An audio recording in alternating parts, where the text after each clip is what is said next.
Hello, welcome back. Today's topic's going to be really good. I think it's going to be really good, and I hope it's very helpful. But I also want to remind anybody watching this that I don't take the place, anything I share here, I don't take the place of therapy or counseling. What I do is support it and give you more information that can be helpful on your journey that we call life. So I hope you, if you're new here, I hope you go back and watch all the other videos because everything connects. All the topics I talk about, it all connects. And I try to remember to let you know that on any certain topic. Like today's topic on self-confidence definitely connects with our inner child. It connects with our emotional well-being and our emotional intelligence, our social well-being and our social intelligence. Yeah, it has a lot to do with that. So I do have a hard stop today because I have an appointment I need to get to. So I think either if I don't finish what I want to share today about self-confidence and how we can rebuild what was taken from us, then I can finish, then I will do it next time on Monday.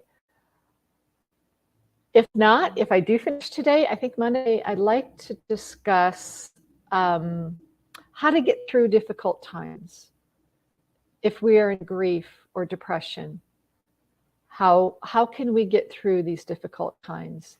And I apologize ahead of time because the app I'm using for this, to do this, just does these glitchy things with the internet. My Wi-Fi is usually very, very good, but it's this added app, so I'm sorry if there's glitches. So today, let's talk about self-confidence. First of all, we're born with confidence. It's there within us. Have you ever watched a baby? Have you ever watched a toddler?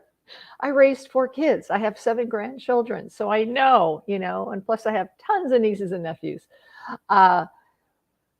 We come into the world already geared for exploration and looking around and trying things and touching things. And in our little world, experimenting and, like, what does this do? But why can't I have it? And you cry because that's something you want, but your parents know it's dangerous.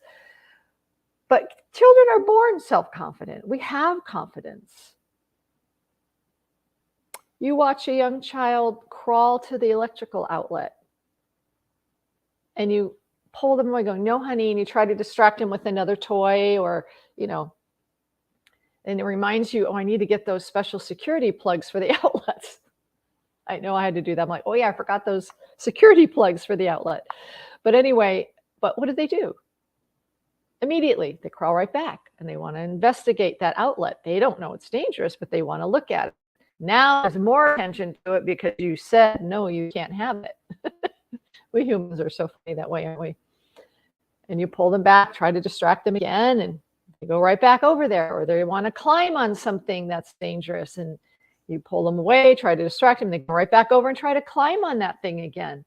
So it's, hi, Sherry. So glad you're here. You always make me smile. And so babies automatically do that. You tell them no, or it's dangerous, and they're learning the concept of what that means. Even they're not even sure what that means, but they're very determined. They will keep going over to try and climb that chair or touch that electrical socket or whatever we're trying to distract them from because it's dangerous. But they keep going at it. They don't understand the danger. And then we teach them about the danger. Obviously, everything is about age appropriateness learning because every baby and child is going to learn in a different way depending on their process of understanding. So, but they have confidence. We're born with confidence. How many children do you see walking around a grocery store or Target or even outside in the rain, and they're spinning and dancing and jumping in puddles and loving life? Because that's in us already. That life force is already in us when we come to this planet. So what happens? What happens to us that self-confidence is slowly or quickly ripped away from us?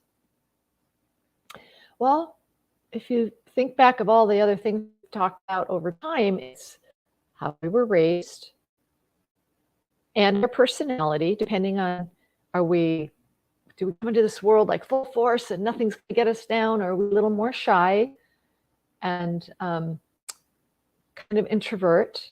It's not a bad thing. It just means they're a little more thoughtful, come to conclusions a little more slowly as they think and analyze things through. That's me. But anyway, but what takes that away? Well, again, how were we treated when we were exploring our world as a child? Were we reprimanded harshly? Were we verbally told, you can't do that, you idiot, you're not smart, you can't do that, don't do that, you can, what do you think, who do you think you are? And it's like all these experiences and words thrown at us rip away that self-confidence. Suddenly we're like, ooh, what am I good for? What can I do? We don't think it, we feel it. It's a feeling that we're suddenly not good enough, or we're not lovable, or we're not smart enough. And it takes time over the years in certain family situations. I shared with you, I was told from my father I was an idiot, I wasn't smart, I wasn't going to amount to anything in life. I mean, I can't tell you how many times. And I got to a point where I started to believe him. He goes, he must know something I don't. And being dyslexic was a part of that, not understanding what being dyslexic meant. Of course, I couldn't read well or comprehend well when letters were jumping back and forth all over the page. So that stripped me of feeling like I had any intelligence. I'm not smart enough. So depending on your environment and your parents' outlook on life and what they felt about themselves, so many times parents will project their own feelings onto others. I know my father did that. He didn't like himself, so he had to dump it on everybody else. And that's not fair to any of us in this world, is it? Not to anybody. But I'm at the age now, and I understand why he did that. And that was his only reaction to, yeah. Anyway, I think you understand what I'm saying. In my family, my mother, like I told you, early when I was very young, my mom was depressed and she had 8 kids to take care of, and she took care of everything. And when she wasn't, she was reading. She loved reading. And she keep promoting us to read and get us books and sit down and read. And I'm like, I can't read. I'm like, it was the most boring, not only boring, but hard thing for me to do. It wasn't enjoyable because I couldn't do it very well compared to my other sisters. So I was like, I must be dumb. A child will tell themselves things because there's no one else around them to say, don't worry, you're just struggling. It's going to be okay. This is not a big deal. It'll just take you a little more time to read accurately, to learn to comprehend. And hey, let's work on that together. And then do little chunks at a time. Or let's say that baby who's going after the light socket. Is the parent patiently distracting the baby, trying to get them to the other room or give them a different toy, and then go put those security plugs in the outlet? Are they removing the dangerous things in a room so a baby doesn't get hurt? Or are they slapping their hand or yelling at them and shocking even a sensitive child? Like, I don't know why you're yelling at them. They don't understand the danger of an outlet or climbing on that chair. So when things like that are jarring happen to us as kids, it rips away our knowing of ourself and our self-confidence. So it's not just, I better not climb that. It's, I am a terrible person if I climb that, or if I go reach for that socket, that outlet. And again, it's not a thought process. It's an internal feeling process that takes place because we're very emotional. We're emotional beings, and things are going to hit us emotionally. Okay, so here, and I've talked about coping mechanisms. What happens, if we're feeling this way and things are happening to us and we can't understand it, and why are people being mean to us, or why am I being treated this way with violations or abuse or whatever? Children are like, what the heck is going on? I don't get it. So there must be something wrong with me. And we build up all these stories, right? And it just lowers our self-esteem, who we think we are, and our self-confidence. And we build these coping mechanisms to protect ourselves, which at the time is genius and very important. But as I stated, these coping mechanisms get buried in us and we grow up. And then there we are with these coping mechanisms as an 8-year-old or 7-year-old or 10-year-old, whatever age emotionally you are, trying to take over difficult, mature situations. That's the child that comes up. When we're triggered, it's that child that comes up, that emotional, stuck 10-year-old, 8-year-old, 9-year-old, whatever age. Okay, so I talked about the coping mechanisms. But how do we fix our self-esteem? All those parts of us that are connected to that inner child and our emotional well-being or not so well-being, right? Of not feeling good enough or not feeling smart enough, not feeling thin enough or fat enough or cute enough or handsome enough or skinny enough, or all that enough stuff, right? A lot of us go through that. A lot of us feel those things. It's not fun. We question ourselves. We don't even try to get out of our comfort zone because we feel like, what's the use, right? Why would I even bother? I'm not good enough. I'm not smart enough. I can't try that. I can't do that. Or any excuse we give ourselves to appease the primitive part of the brain, pulling us back, saying, you got to protect yourself, you got to protect yourself, you got to protect yourself. And it's at a certain homeostasis level that we're very, very used to, but is dysfunctional. Okay, how do we render this? How do we get over this? Well, I can imagine that many of you now who are adults have come to terms with some of this in your life, and you have overcome this issue. And maybe parts of you still trying to get over the hurt and the pain and the struggle of those issues that create not enough, I'm not smart, I'm not this, I'm not that, all that crap, all that stuff that gets embedded in us, and we tend to believe it. And when we tend to believe it, we keep thinking it. And then when we think it, that's a lot of real energy going out there. And then circumstances we will be a part of that only confirms what we're thinking, because that's how that works. If we're not thinking we're good enough, if we're not thinking we're smart enough, and we're staying kind of victims in our head, we will automatically find ourselves in situations where it confirms that. Well, we want to turn that around. We don't want to be in those situations. We don't want to have those continuing bad relationships or working environments or certain friends that keep us down, or even car accidents, because we're so worried getting somewhere, we're not smart enough, and we're worried, we might accidentally get into an accident because we're not aware. We're not aware of our surroundings because we're so worried.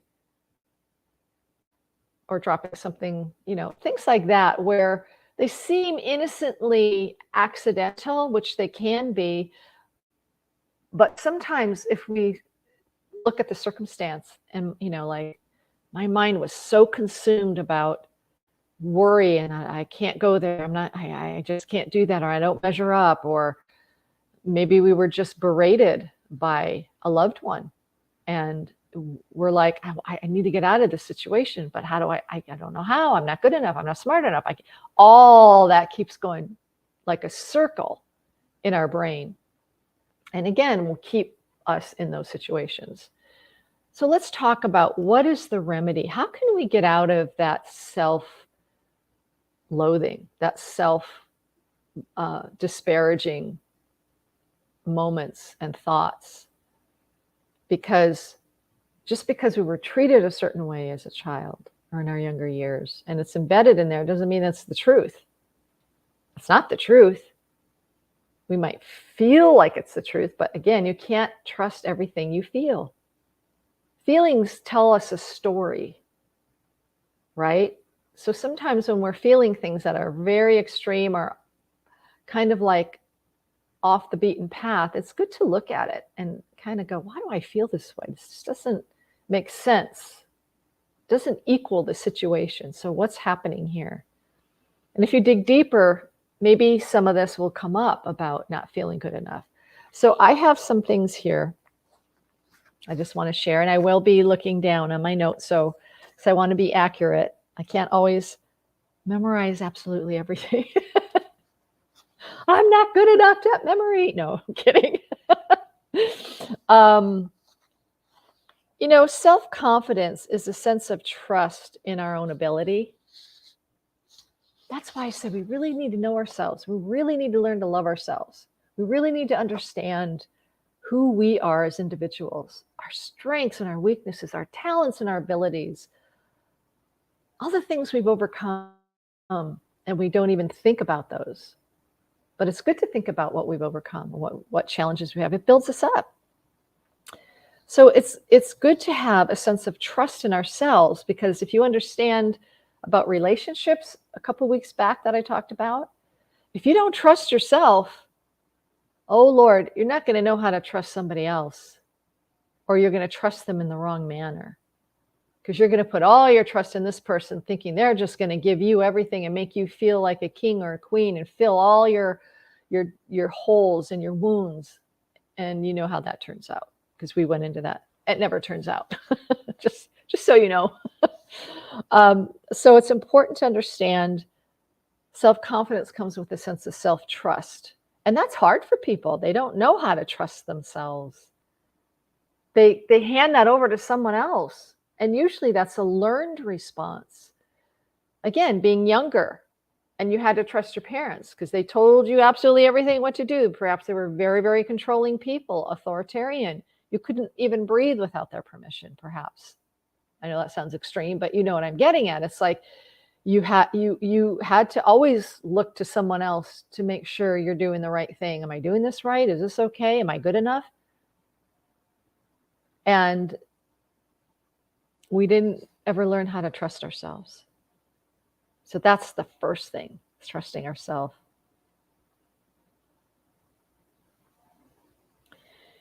So you have to learn to believe that you're capable. And that's a big part of trusting yourself. We're very capable human beings. And again, I know you as an adult, you've already come to terms with things. You're like, gosh, I did that. This was amazing. I got through that, or I learned that, or I got that certificate. I got that. I did it. That builds self-esteem and self-confidence too. When we're able to master something, when we're able to follow through on something. Self-discipline is about giving yourself a command and following through on it. And when we do that, oh man, it's you're proving to yourself, I can do this. I'm good at this. I didn't used to be, but look at me now. It's really cool. And also, and I know you probably know this, you've probably seen people who are very shy. I've done just a little bit of study on body language. I really want to do more of it, because as I shared before, like our bodies, our minds can intuitively sense body language very quickly, and we make assessments. We're not even realizing we're assessing body language or tone of voice. But a person who doesn't feel good about themselves might dress they don't think they deserve to have nicer clothes or a nice outfit or a pretty blouse or suit. They might think they don't deserve it, and so they dress according to how they feel about themselves. They'll stand that way, usually slumped a little bit, head down. When somebody's talking and their head's down, they're like, I'm not good enough to look you in the eye. And believe it or not, I see celebrities do that when I watch them in interviews. There's a very famous singer, and I enjoy his music. But when I see him in interviews, he's like this. And I'm like, wow, I wonder what that's about for him. The guy is a massive success in his field. And it makes time. I mean, this man has more money than God, as people would say. And yet he's like this in an interview, just very like downtrodden and head down and slumped. And I'm like, I wonder what that's about in him. And I hope that he can see that and fix that for himself, because he's so talented. He really is. Anyway, that's just an example. It doesn't matter how successful somebody is. If you're emotionally distraught inside, if your emotional well-being is limited or scared, or you still feel you're not good enough, you tend to do that. You know, if you watch people walk in a room, into a meeting, is their head down? Are they kind of confident and, not like prideful, not like, hey, look at me, everybody, but I mean, just confident. They walk in a room, they smile, they say hi, they acknowledge people, they sit down. Instead of like, uh-oh, who am I going to see? I don't want to look at anybody. I don't want, you know what I mean? There's a difference. Our body language says it all. Our voice can say a lot too when we speak. How many of us have come across people who talk like this? Yes, how are you today? They feel like they don't have a voice. And to me, that is sad, because they matter. They just don't know they matter. They don't believe they matter. They feel like they're just taking up space in a room or in the world, instead of offering themselves to the best of their ability, their capabilities, their talents. And that makes me sad when I see that. Because like I said, all this is connecting, right? Social, emotional, inner child,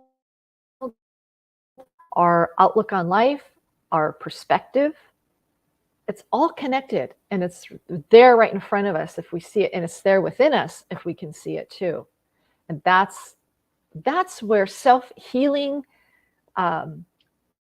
self-development, personal growth is so important. We need to be active in it.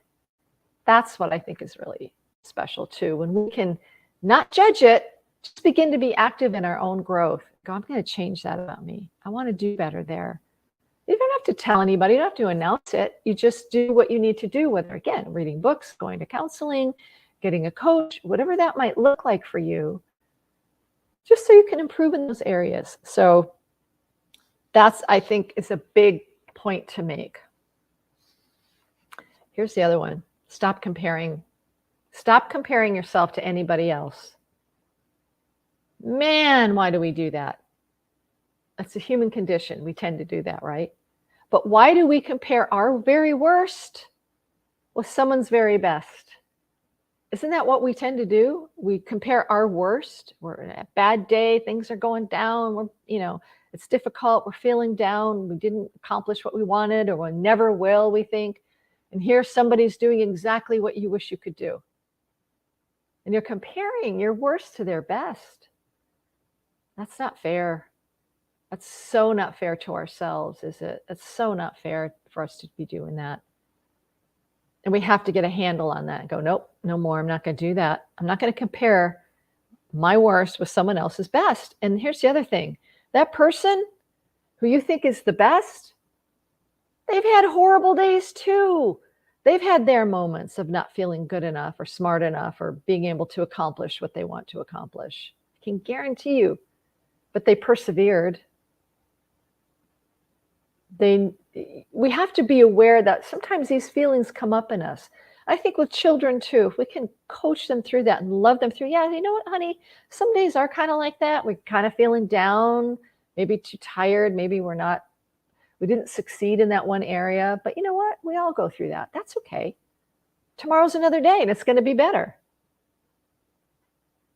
But many kids aren't told that. They're not loved in that way or coached in that. I know I wasn't, so I'll speak for myself. I think maybe now more parents are a little better at that, more aware, not to instill harm and dysfunction, but trying their best to understand their child's personality and what will help them through those difficult times. All right, gotta stop comparing ourselves. It's okay to look up to somebody for motivation or inspiration or to learn from them. You know, that's great if we can do that. I have a lot of people like that in my life, mentors and coaches and people I look up to and I can learn from.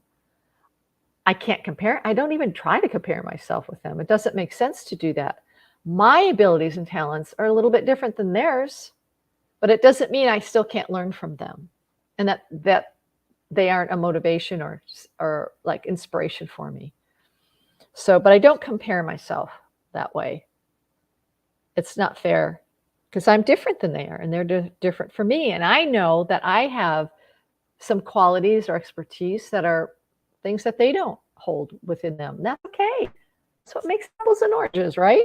And they're both really good. We need to surround ourselves with positive people. Find ways to be in a community of people that are like-minded and have something in common and you build each other up and you're excited for one another when successes happen. You're not jealous. You don't want to be in a mix of people that put others down. Or someone shares an idea or a dream that they might have and they're criticized for, who do you think you are? Why are you doing that? Why would you do that kind of thing, right? Man, that's so not good, you know? And not only are there people like that, but believe it or not, there are countries like that. That dysfunction is within the country. It's like a cultural minded outlook of not thinking that you can rise above your station, that you can't be better or do better. And that's really sad.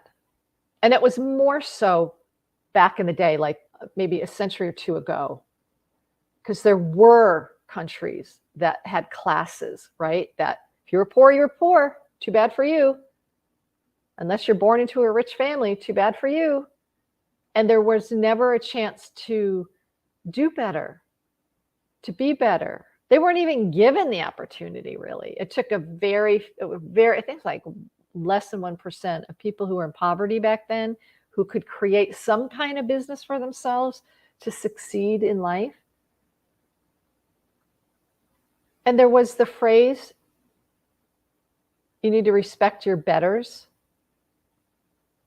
So if you were dirt poor, begging for food, it was like, too bad for you, but you better respect those who have money.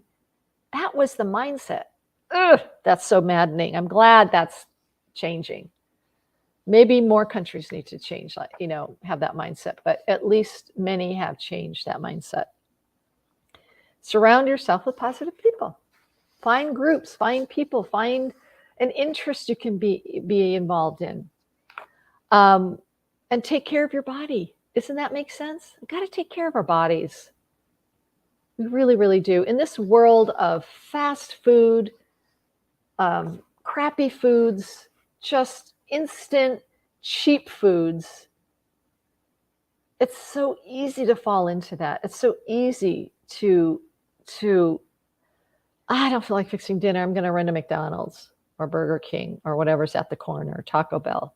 Now, once in a while, not a big deal, right?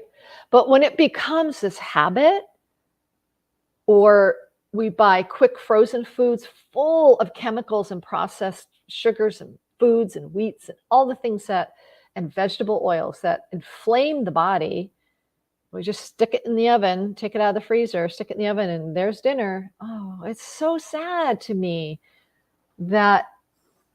And I used to live that way. That's the thing. I feel bad because I educated myself, because I realized what was happening. We're being sold a bill of goods by these huge food corporations. And even telling you there's health benefits to what?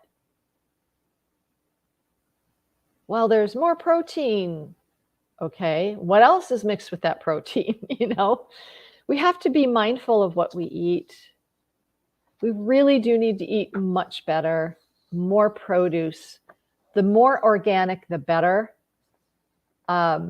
Seriously, our foods are so inundated with glyphosate, which is cancer-causing chemicals, which is in Roundup. We already know because the studies have been done, the research has been done, and they've been sued billions of dollars by people who've developed cancer being exposed to glyphosate. So we have to be careful what we're eating. And farmers use glyphosate because they're paid to do so. And that's the other thing. You've got to educate yourself in our food system. It's really, really, really eye-opening. So if you can eat organically, grass-fed, if you eat meat, grass-fed, eat eggs that are chicken are free range and organic, who are pasture raised. Because here's the thing, you eat what they eat. Cows aren't meant to eat corn. They weren't born to eat corn. Cows are supposed to be eating grass. Their stomachs aren't meant to eat corn. And yet we have these farm factories shoving corn down their gullets. And they get sick. And then they're fed antibiotics and certain hormones. And all that is in their bodies. So you eat that when you eat their meat, and you drink it when you drink their milk. And we wonder why we have such a sick country. We are sickly people. And a lot of these diseases can be prevented. It just depends on what you eat. Even many cancers are developed because of inflammation, because of these chemicals that we're surrounded by. So we need to take care of ourselves. And I take a serious stand on this. Even our cleaning products, use the less chemical. Use vinegar and water. Use other parts of like cleaning utensils, things we use. What am I trying to say? Yes, sometimes Comet's good because it can clean and scrub, and also it's an antibacterial in areas of our homes that need it. I get that. But I mean, just around the kitchen and stuff, just be mindful what chemicals, and even on your face, women, makeup, body lotions, it's filled with chemicals. Filled. Our country has not done anything since 1930 to put any restrictions on the chemicals that go into makeup and our bodies, and lotions and creams. It's terrible if you knew what was in it. So I choose makeup from Beauty Counter because they are all, they're not like organic, but they don't have the toxic chemicals. They did the research and study. So I use Beauty Counter. That's my choice in makeup and skincare. There are others too, other companies that are realizing this too and have very clean makeup and lotions and whatnot. So take care of your body that way physically, and what we eat, and exercise. Get out and move your body. I was not athletic. I have a daughter who was so athletic, and I'm like, I don't know where she came from because that wasn't me. But I have to move.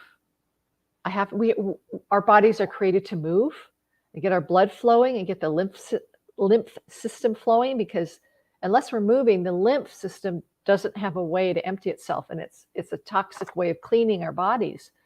So in the movement, it moves through the body. When we're sitting and we're wondering why we're so swollen, we feel sluggish, you gotta move. I like to walk. My preference is walking, so I like to walk. Or if it's inclement weather, I'll put on music and I dance around the house, or I'll do jumping jacks. And it doesn't mean you have to go to the gym and work out for an hour. If you like to do that, go for it. I used to do that. Now I just do what I can do at home. I have some weights at home. I love walking. Sometimes I'll jog, put music on and dance. Do it. Just move your body, whatever feels good to you, whatever feels right. But when we move our body, it energizes us as well. It does. It gives us energy. It can get us out of a low mood. If you're someone who gets low a lot or suffer from depression, one thing that can help, at least temporarily, is moving. Just stand up and do 30 jumping jacks quickly. It'll raise your heartbeat. It'll raise your sense. It'll raise your energy too. So it can be helpful. I'm not saying it's going to make it go away, but it can be helpful in getting you to a level of giving you some energy. So that's important. And meditation is really important. How many of you take time to meditate? And it's something that I've learned to do much better over the past couple of years. Every morning during the weekday, I connect with people on Zoom, 3 other people. We have a time to chat and connect. And then we go into an hour meditation. Or we call it sitting in the power. You can call it whatever you want. It's a little bit different, but it makes such a difference in my life to connect. To me, it's a spiritual moment. It's a spiritual happening. I don't expect anything or an outcome, but it's just how my mind is transformed. My breathing is relaxed. I can just let go and just for an hour, just feel like a whole other realm. And it sets my day accordingly. It's really, really helpful. Even if you do 5 minutes, even if you're like, I don't have time for that, I don't want to do that. Even if you took 2 minutes out of your day, a couple times a day, just to sit. Slow your pace and breathing. Breathe deep and slow. Maybe even add to your iPhone, you can find meditations, guided meditations, or spa music. If you listen to Pandora or something, you choose spa music, which is very quiet and beautiful. You can just listen quietly and close your eyes and let your mind go to something beautiful for a while. 2 minutes, 3 minutes if you have it. And the more you do it, the more you're like, 3 minutes is not enough. But start somewhere. And if you have a spiritual practice of prayer, incorporate that too during that time, because that's important. And guess what? Sleep. We need to sleep. People, we need to sleep. More and more studies show that sleep is probably one of the most important things we need to do. That's when our brain detoxifies. And we have to have that. Our brain needs to detoxify. And during sleep, there's a pattern, there's chemical reactions that go on that help detoxify the brain. And I don't know about you, but I need that. I need my sleep. So I had a hard time sleeping. And so I've just learned to adjust when I go to bed. I've taken maybe melatonin at times if needed. And just relax my brain. I like about an hour before bed, especially, I dim all the lights in my house so the lighting's really low. If I happen to be on a screen, I dim the screen light, and I have blue glasses that I wear. Not blue glasses, but they protect you from the blue light. So I do that. Just take care of yourself that way. Get ready for bedtime. And don't watch the news before bedtime. Don't read anything horrific or scary, or, if you have a scary novel, save that during the day. Maybe in the evening, find something else that's calming to read. Yeah, just get some sleep, proper sleep, because we need it. Be kind to yourself. Self-compassion is very, very important. I'm going to speed up here because I've got to have a quick stop here. Be kind to yourself. Be gracious to yourself as you are to others. If you make a mistake, if you drop something, I'll go, oh, silly me. Okay, well, no big deal. I'll clean it up. Not a big deal. Or I can fix that. Or, don't beat yourself up. We are so used to beating ourselves up, probably because it was exampled to us when we were young. Again, I did not have the best upbringing, right? As far as like my father's input, being told I was an idiot, I wasn't going to amount to anything. He'd ask me to do a chore, I'd do the chore, and it was never done well enough. I was too stupid to get it done right. And that played a big role in my life, thinking I just was never smart enough. I can't do things right. And so as a young adult, I would beat myself up if I made a mistake. I'd beat myself up if someone was criticizing me and shouldn't have, but they did. And then I would agree with them. Yeah, you're right. I don't know. I must be an idiot. I must not be smart enough. I agree with them. That's not good either. So it's learning really, really proper self-talk and being positive to yourself. Just acknowledging, yeah, shoot, I need to do better, and I'm going to do better. Okay, I'm going to do better. And to figure out whatever that is, instead of reacting, I'm going to take a second, I'm going to breathe, and I'm going to respond calmly. Yeah, we just have to be gracious to ourselves, toward ourselves. And then we are toward others, right? And that goes along with practice positive self-talk. Yeah, we need to be good to ourselves. Positive self-talk. If we don't have anybody around saying, you can do this, this is okay, you can do this. It might feel hard in the beginning, but you're going to realize it's not that hard. It's going to be amazing. And I remember back in the day when I started going back to college, I really thought this is not going to work. I'm not smart enough. I can't do this. And then winding up on the dean's list in the one community college, and then winding up graduating summa cum laude from the university. And I'm like, oh, and I did that. I look back and go, I did that. And I can't believe how much I doubted myself. I can't believe how much I felt like I can't do that. I'm not smart enough for this class. I can't. But I told myself, I can do this. Look what you did there. You could do it. See, you thought that was hard and you did it. You can do this. You can do this. You can do that. We got to be our own cheerleader sometimes, right? That's okay. Be your own cheerleader. Go for it. Also, our boundaries, we did a whole thing on boundaries. Know your boundaries. Know what feels right to you. Know when to say no.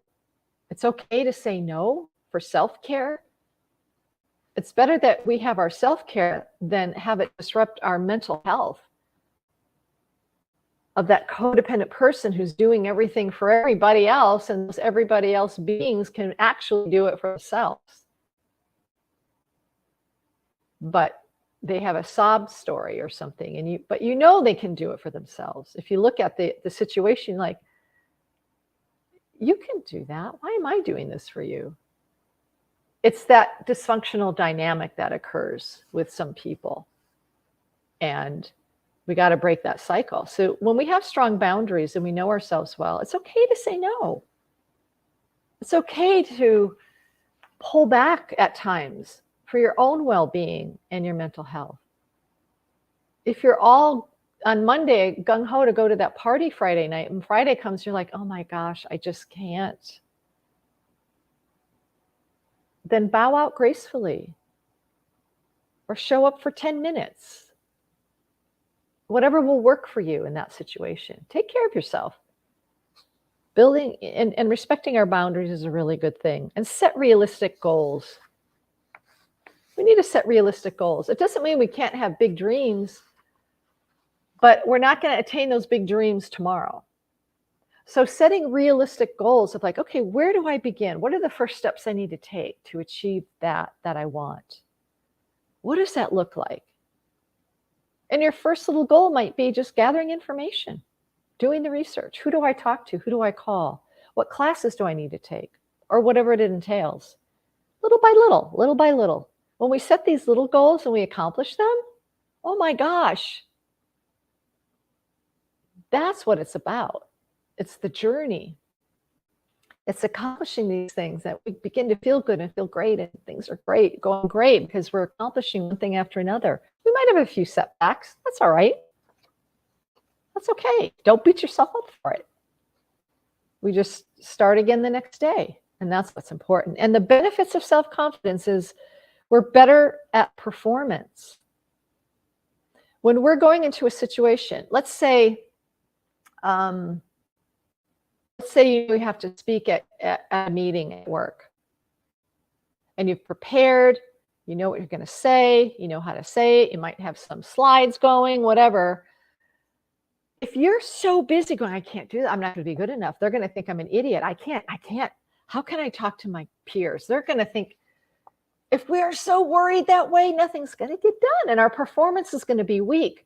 But if we start with a strong sense of, I can do this, I know this, I studied this, I've got this, and then let go of the outcome.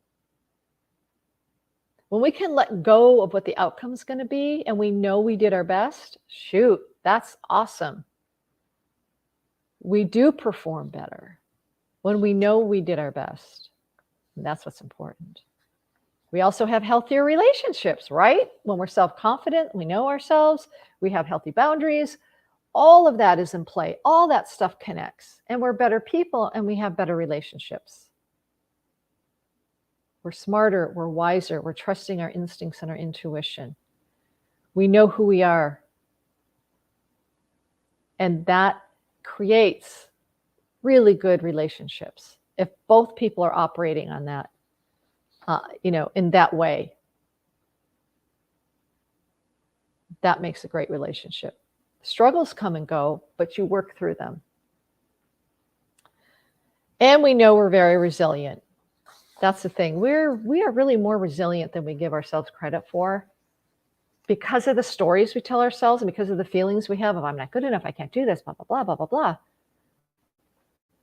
We have to start the story over. We have to tell ourselves a different story. We have to be positive to ourselves. We have to be compassionate with ourselves. We have to look at the things we've overcome and give ourselves credit for that and go, yeah, I can do this, and be our own cheerleader. You can do this. If you struggle with some self-confidence issues, these things that I've shared, and there's more, and you can even deep dive into it and get some more books or listen to some TED Talks, but these are great aspects toward developing a stronger self-confident person and being your self-esteem rising as well. So just know this. I'm going to remind you how amazing you are. You're an amazing human being, and you're a miracle on this planet, and you matter so much. You matter. And when you realize you matter, that builds our self-esteem. You have a purpose in this world. It might not be evident to you at the moment, but you have a purpose and you matter. So thank you for being here and joining me today. And I hope you have a great weekend, and we'll talk soon. Bye for now.